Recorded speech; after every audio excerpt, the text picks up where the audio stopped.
Welcome to the We Are VIP podcast. Each week, your host, Casey Hasten, Director of Recruiting at VIP, will bring you valuable insights from thought leaders, introduce you to incredible companies, and bring you tips for landing your dream job from our team of executive recruiters at VIP. And now, Casey Hasten. Welcome to the We Are VIP podcast, a podcast devoted to adding value to your career or candidate search, brought to you by VIP. I'm your host, Casey Hasten. I'm an executive recruiter, director of recruiting with VIP, and your all-around hiring guru. And it has been a long day today, but I am still so very excited to welcome our guests to the show today. So I'd like to welcome Larisa Harrington, Burnout Recovery Specialist with Strong by Nature Wellness and retired Air Force veteran. Special place in my heart right there. Larisa is on a mission to empower purpose-driven professionals to continue doing meaningful work without compromising their health. Larisa often offers unparalleled insights and strategies for purpose-driven organizations to create a culture of wellness that attracts and retains the best talent, prevents burnout, reduces sick days, and boosts productivity and effectiveness. Now, who doesn't want that in a company? Larisa, thank you for joining us today. Thank you, Casey. I'm so excited to be here. You know, I think that this was like the perfect topic for this particular day for me today because I'm seriously on burnout mode. Help me. Fix me, make me better. Can we just start with a deep breath then? Can we do that together? Yeah, let's do it. Yeah, something simple. Just breathe all the way in through the nose, out through the mouth. Do that again, and then really focus on relaxing any tension that you're holding in your body as you exhale.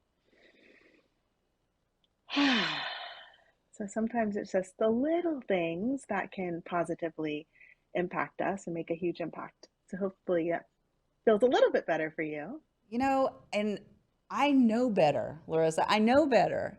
I know that when you're having those moments, it just helps to take a deep breath. And sometimes you just need somebody there to remind you to do it. Yes. So thanks for joining me for that. I love it. It's been a long time since I've started a podcast out with a quick breathing exercise. So thank you for that. That was fun. So tell us a little bit about yourself and what you do. So as you shared, I was in the Air Force for 20 years. And soon after I joined the military, I also started in this well-being space. And I did it on the side the whole time that I was in the military. I did it for the military and I did it outside of the military.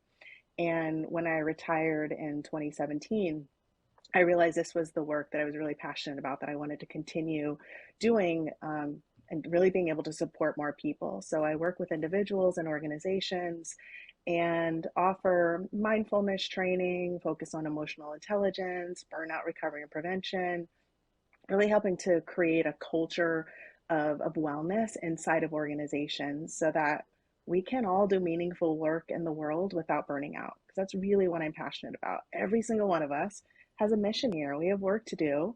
And so I believe that we can do that without burning out, without sacrificing our health, without sacrificing our relationships. You know, I'm going to have just a kind of a real moment here because, you know, I don't get to do this very often, but I just want to have like a behind the scenes moment on the podcast because, you know, these lights are really, really hot. And so I was sitting here and my poor fan, I will show it, that I've been using forever, that's from another podcast here in the studio. I've like used it so much. It's like flipping flopping. And I was just using it when it was just on you, just to kind of real quick. And it was like click, click, click, click, click. And I'm like, I look over, my producer's like, no, stop. Because it was like clicking into the microphone. So you know what? We're going to keep that in. We're going to keep that real if you're okay with that. I love it. I love it. But also I think it goes to like you taking care of yourself in the moment. Yeah. Right? Like noticing that you're hot and saying, I need to cool off a bit. And that's what's going to help me be the best version of myself to show up on this podcast. And I think that's a perfect example. And I'm so glad that you had that real moment and shared that because I think people need to hear that. It is. And, you know, and for 4 years, I've been hiding this fan. I've literally been hiding it. So I kind of feel really kind of another deep breath moment right there that I just Yay! admitted. It is hot in this studio. So that's Yes. fun. So, okay. So tell me, I don't want to get off track, but you're like giving me permission to do all these things today. And I love it. I'm going to be sitting up here from now on, just Yes. fanning myself. Um, so tell us about Strong by Nature Wellness and, what inspired you to start this company? I know you kind of alluded to it, but let's dig deep. Yeah, for me, working in the military, and I worked inside of NSA. And so being in the National Security Agency, working with all these people who really cared about doing great work in the world. And I was noticing this culture of people overgiving, overdoing without taking care of themselves along the way. And really noticing what the consequences of that were for long, long term. Because it's one of those things like, yes, in the moment in the military, right? Okay, going on deployment and maybe working longer hours and pushing harder, but then coming back and having rest and recovery and resetting. But when there was never that reset, when people were constantly pushing, going too fast, too hard, too long, all the time. And then what happens? What happens to performance? What happens to health? What happens to relationships? And so I really just became focused on helping high performers, right? Really supporting people who know that they are here in this world for a reason and offering holistic tools to be able to support them, that we're not just masking problems, medicating problems. Like medication is fine. I'm not saying that there's something against it, but for many people, it was masking what the root Hmm. causes of what's going on. And so that's the work that I do, that deeper work with people so that helping them not keep repeating the same patterns, not keep avoiding and pushing down the real stuff that is going on with them. It's kind of like putting a Band-Aid on it, right? When you just treat it with the Yeah. medications, you're just treating it and you're not getting to the real root. Somebody told me one time, and I think it was a chiropractor, he was like, whenever you have your hair in a ponytail and somebody pulls, the problem is where they're pulling from, but it hurts up here, right? So you've got to really dig deep into where's the real root of the problem, and just and I hear that that's what I'm hearing from you is that you're not just looking at the surface, you're digging deep so that you can fix that problem at the root. Yes, exactly. And that's really what my specialty is when I'm working with individuals inside of organizations. Yes, I love giving tools around, like, take a deep breath and little things that we Hmm. can do. But really, for long term change, we have to address the root. Or the same things, like, let's say an individual, you love your job, you work too hard for too long, you burn out, and you go to another job and you're like, oh, my organization is toxic. I need to go someplace else. When you were the problem, as far as like not saying no, taking on too much, not having boundaries, never taking vacation.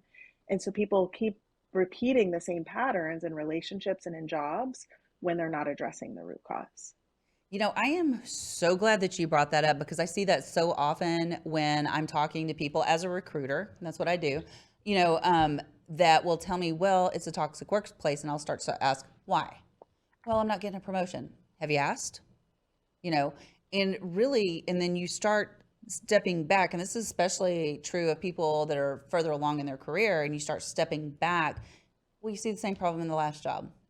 Then you see the same problem in the job before that. And when you can help them realize that they are truly running away from themselves, then that's when the true work. I had a client that I was working with that was experiencing just that. And she's like, I just need to leave. I'm just never going to get ahead here, because, it's all the boys club. And I was like, have you said anything to them? Do they know what you want to do?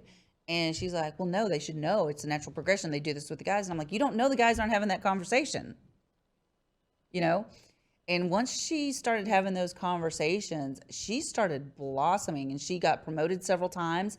She doesn't want to leave the company anymore, and it was that same pattern over and over and over again. So I think what you're saying about getting to that root problem so that you don't carry it forward to the next company is so important. So very important. Yeah. And I mean, yes, there are workplaces where it might just be toxic culture. And no matter how strong you are in communicating, things might not change. But oftentimes, the people I work with, they recognize, they'll tell me, it's like, oh, I'm the problem. I can't even count the amount of times a client has told me that, like, oh, it's me, of not speaking up for myself, not asking Yes, for what I need, not saying no, not taking breaks.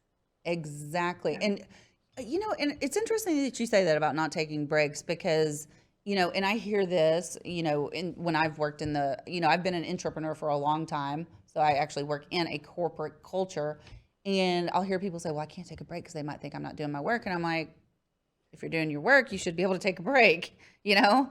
And they're like, yeah, but I don't want anybody to Yeah. think that I'm not doing my work. And I'm like, first of all, you got to quit caring what other people think about you. You got to get over that, right? So, but Yeah. I really think, let's go back to burnout for a second, because I really think with what we've gone through in the last few years, we are seeing, and I challenge people that a lot of people say that we lost productivity during COVID and the pandemic. I don't think so, at least not from what I'm looking at. I think it's quite the opposite, because there was no boundaries when we were working from home. Like, you could go from your office to your couch with your laptop and keep working, right? And so I think the burnout was a lot higher. What's your take on that? Hmm. My take is more so that there's more busyness, but it doesn't always equate to productivity.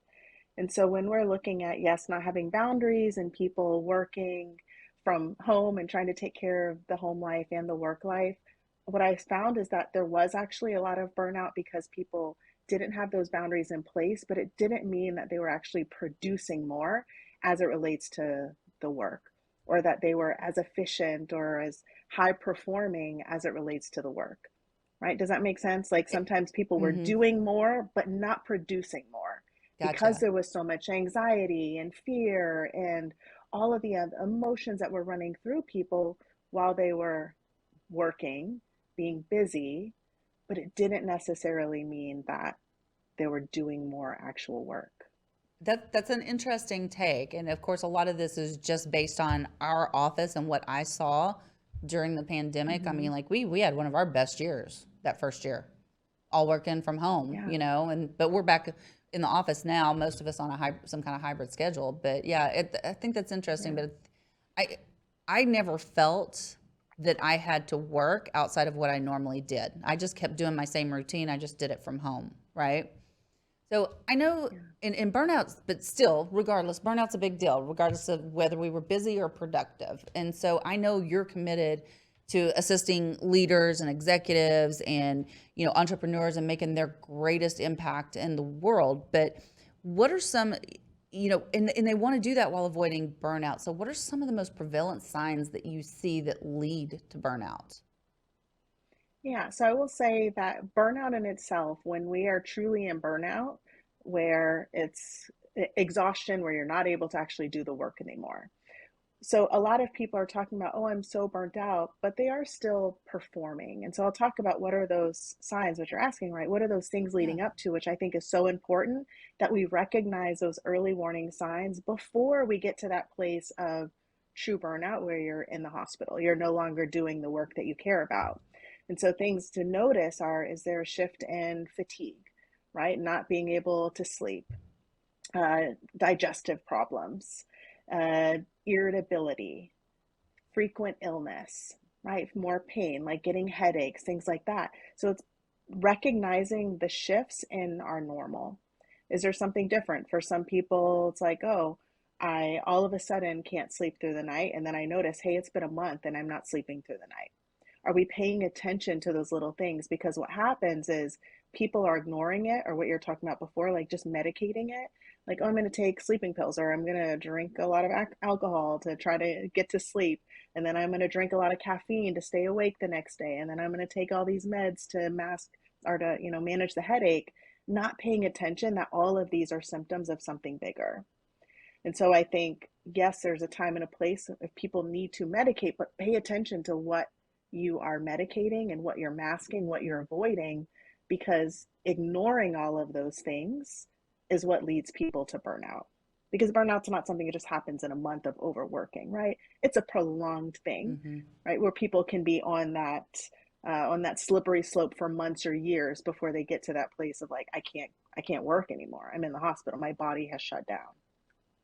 So again, I'm going to be very real and transparent with you because a lot of the things you're talking about, and I cover it very well, but I'm experiencing the not sleeping through the night, the not, and it's weird, and maybe this means something to you. I have very specific times that I wake up in the middle of the night. It's almost always the same time. Is that weird? Is that normal? Or is that just me overthinking Possibly. it? Possibly. What times are you waking up? So there's two times that I wake up, and it's usually, and it's really weird. It's like 1:33 or 3:33. Hmm. Hmm. And what time do you go to bed? That depends. Usually anywhere from between 9 and 10. Okay. Because wondering, like, is it in between your sleep cycles? Is it that, like, when you're I going don't, into that next cycle? Is it lighter sleep? Is it having to wake up to go to the bathroom? Is it anxiety? And so looking at, we don't have to go into that right now, but right, looking at yeah. what are all of the things that are connected to it. Yeah, I think we're going to have a conversation after this conversation because there's more Okay. stuff, and I just decided I don't want to be that transparent. That just doesn't, But yeah. I thank you for your transparency now, and maybe it'll help someone else Oh, know that they're not alone. absolutely, absolutely. So, well, okay, so let's just say, all right, I'm waking up in the middle of the night. I'm having that symptom. How would you Mhm. address that to help me overcome that and avoid the burnout? I would look at what is causing the wake up. And Okay. so addressing some people, they start a new routine where they're drinking tea before bed and then it causes them to wake up in the middle of the night because they have to go pee. Right? So we would Okay. look at, is there a habit that you're doing that's actually interfering with sleep? Are you eating too late at night? Did you start exercising right before bed? And it's I addressing it. So wish. we would look at like all of the things to say what's new and is it just a stress thing? And then addressing what is actually causing you to wake up. Is it anxiety? Are you able to go right back to sleep?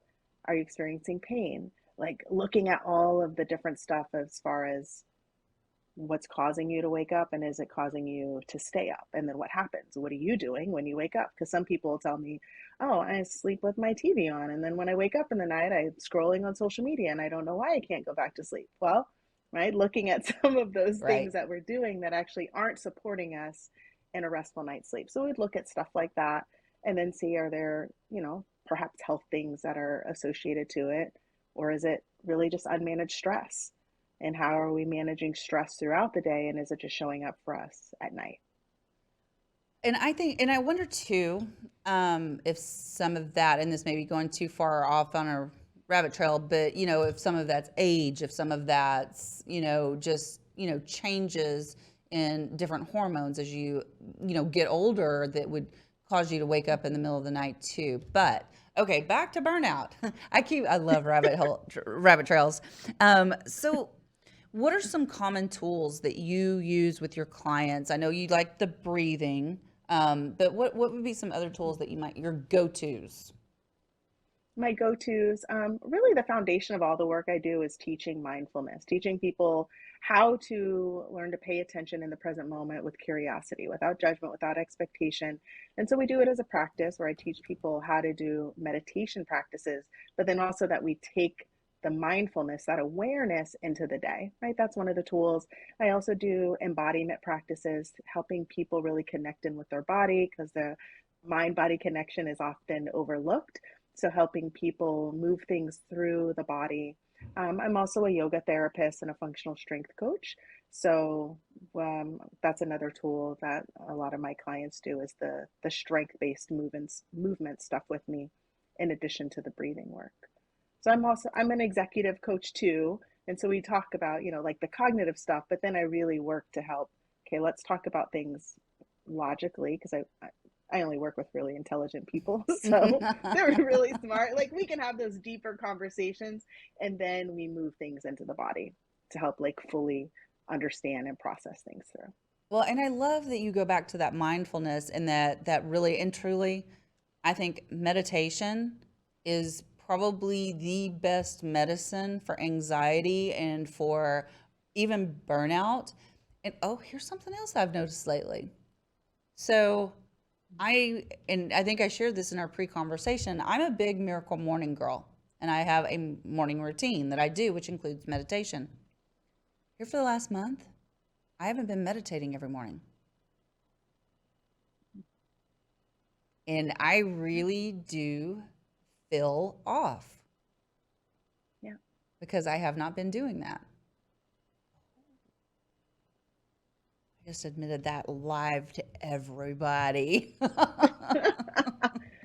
And so I say celebrate that. Yeah. Celebrate that awareness, right? So it's not beating ourselves up when we have that recognition of something. It's celebrating. Oh, yeah, I learned something new. I tested it out. I tested out not doing my meditation in the morning, and these were the consequences of that. Huh, look what I learned about myself. And so Yeah. when we can go through every experience with that perspective, it's just all new learning. Celebrate all of the learning instead of oftentimes people don't want to uncover and peel back that onion because they're afraid of what they're going to find, right? Or they start beating themselves up about it. It's like, no, celebrate that. So celebrating you and that awareness. And I am going to celebrate that. And I think that I don't think until we just had this conversation, I realized how much that was impacting me. Because it's just like, oh, I just missed a day here. I just missed a day here. Oh, I missed 2 days in a row here, and then that becomes a habit that I don't want to encourage, is not doing my morning meditation, right? It's real easy to fall out of that habit. So what is your best, which tool, and I know you have a lot of them, but if you had to pick one, which one do you think is the most effective? Yeah, I mean, interesting that you were just talking about the morning routine because that really is what I try to work with people on from the beginning. It's creating a morning routine Mm. and setting that intention for the day, right? Really, my morning routine is about meditation and gratitude, focusing on my bigger vision for the future. My intention, how do I want to show up? What's most important to me so that I don't get distracted by all this stuff? Doing that every morning, and for me, a nighttime routine too. But if I was going to pick one, I'd say that morning practice. So you look at a lot of people, it's they're snoozing in the morning or they're getting up immediately, going on social media, doing all these other things. So it's not about not having time for most people. It's they're not prioritizing it. And Yes. so mine is about 20 minutes, but right, you could take 5 minutes, you could take 3 minutes and just focus on gratitude and setting an intention for the day, right? When I work with people, especially if I'm working with like single moms or people that have multiple jobs, are really busy, it's like you don't have to do all of the same self-care stuff I do, but you can do something. Don't tell me you don't have time. You can Yep. do something in 3 minutes. You can take one breath as a transition between every single thing you do. You have time for that. It's prioritizing it and recognizing what are the things that I'm doing that are not supporting me, that are not in alignment with how I want to live, how I want to show up, how I want to feel, and what are the things that are working. And so for you, again, celebrating like, hey, I noticed this thing works for me. Yeah. So I need to keep doing it. And a lot of people aren't looking at the things that are working and acknowledging it enough. So it's easy to just push it by the wayside. Like, oh, that's not that important. And then we realize, oh, when I didn't do that, this is how I felt. This is important. So what is your evening routine? You mentioned you have an evening routine as well. Yeah, so basically the same type of stuff, focusing on gratitude, celebrating what went well for the day. I do stretches in bed, do breathing practices in bed. I do my whole morning routine in bed. So I am someone that's not a snoozer. For me, I don't like to get up out of bed and then do it. There's something about, like, for me, not getting out of bed and just staying there in that brain wave space of doing it. I don't recommend that to all my clients because I have some people that are like, if I lay in bed, I'm going to fall back asleep. Right. For me, like, I don't. I wake up and that is the best for me. Sometimes when